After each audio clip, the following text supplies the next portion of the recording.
नवसाला पावणारा लालबागचा राजा। या लालबागच्या राजाची स्थापना झाली 30 मुळी नवसानं 1934 साली। आज आपण जे मार्केट पाहतो ते निर्माण होण्यासाठी कोळी आणि इतर व्यापारी बंधूंनी गणरायास नवस केला होता की आम्ही जर या जागी मार्केटची वास्तू बांधण्यात यशस्वी झालो तर तिथेच गणेशोत्सवात तुझी स्थापना करू।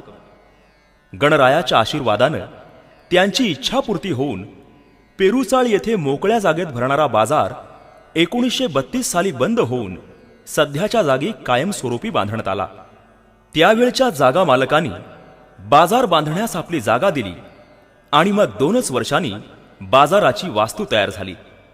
अशा प्रकारे गणपती नवसाला पावला आणि मग केलेल्या संकल्पाची पूर्ती म्हणून 1934 साली या मार्केटमध्येच होडी वल्हवणाऱ्या दर्या